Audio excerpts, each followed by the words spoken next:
ఈరోజు తెలంగాణ గిరిజన శక్తి రాష్ట్ర కమిటీ ఆధ్వర్యంలో సోమాజిగూడ ప్రెస్ క్లబ్లో ఏదైతే త్వరలో జరగబోయేటువంటి తెలంగాణ రాష్ట్రంలో మంత్రివర్గ విస్తరణలో లంబాడి బంజారా సామాజిక వర్గానికి ప్రాతినిధ్యం కల్పించాలని, సముచిత న్యాయం చేయాలని, సామాజిక న్యాయం దృష్ట్యా ఏదైతే కాంగ్రెస్ పార్టీ రాహుల్ గాంధీ గారు ఇలా దేశం మొత్తం తిరిగి మాట్లాడుతూ ఉన్నారో, పార్లమెంట్లో మాట్లాడుతూ ఉన్నారో, అదేవిధంగా 40 లక్షలకు పైచులకు ఉన్నటువంటి లంబాడి సామాజిక వర్గం ఇవాళ వన్ సైడ్గా కాంగ్రెస్ పార్టీకి అండగా నిలబడి ఇవాళ కాంగ్రెస్ పార్టీ అధికారంలోకి రావడానికి ముఖ్య కారణమైంది వాస్తవం. అదే అంశం మీద ఏదైతే మొదట ఇచ్చినటువంటి మంత్రివర్గంలో మాకు చోటు కల్పించలేదు, కానీ ఖచ్చితంగా రేపు ఉగాదికి జరగబోయేటువంటి మంత్రివర్గ విస్తరణలో 6 వేకెన్సీలలో ఖచ్చితంగా ఒకటి మా యొక్క లంబాడి బంజారా ప్రజాప్రతినిధులకు అవకాశం కల్పించాలని ఇలా కోరుతా ఉన్నాం. అదేవిధంగా మీడియాలో ఇవాళ డిప్యూటీ స్పీకర్ అని చెప్పి కొన్ని వదంతులు వార్తలు వస్తూ ఉన్నాయి, చూస్తూ ఉన్నాం, చదువుతూ ఉన్నాం.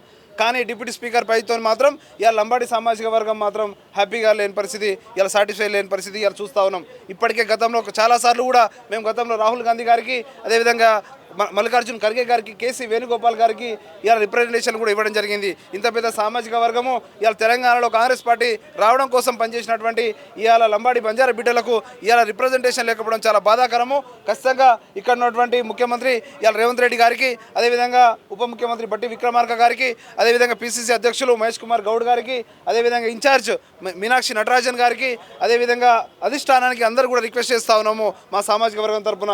ఇవాళ లంబాడి బిడ్డలుగా, ఉద్యోగ సంఘాలుగా ఇవాళ సామాజిక న్యాయం కోసం ఇవాళ కొట్లాడుతున్నటువంటి మేము ఖచ్చితంగా ఈ యొక్క మంత్రివర్గ విస్తరణలో మాకంటూ చోటు కల్పించాలని ఆ నమ్మకం కాంగ్రెస్ పార్టీ మీద ఉన్నది. కాబట్టి ఇలా సంవత్సరం కాలంగా మిగతా సామాజిక వర్గాలు పోరాటం చేస్తున్నా కానీ ప్రభుత్వానికి వ్యతిరేకంగా లంబాడి సామాజిక వర్గం కానీ ఎక్కడ కూడా పోరాటం చేయలేదు. మేము రిక్వెస్ట్ చేస్తూ ఉన్నాం, ఖచ్చితంగా నమ్మకం మా మీద కాంగ్రెస్ పార్టీ మీద ఉన్నది, ముఖ్యమంత్రి గారి మీద ఉన్నది. కాబట్టి ఖచ్చితంగా మాకు చోటు కల్పించాలని. ఎందుకంటే రాబోయే రోజుల్లో స్థానిక సంస్థల ఎన్నికలు కూడా ఉన్నాయి. దాదాపు 3000 పైచిలకు గిరిజన గ్రామ పంచాయతీలు తెలంగాణ రాష్ట్రంలో ఉన్నాయి. కాబట్టి ఈ యొక్క ఎఫెక్టు ఇవాళ మాకు కనుక ప్రాతినిధ్యం కల్పించకపోతే రేపు పొద్దున కాంగ్రెస్ పార్టీకి ఇబ్బంది అయ్యేటువంటి అవకాశం ఉంటుంది.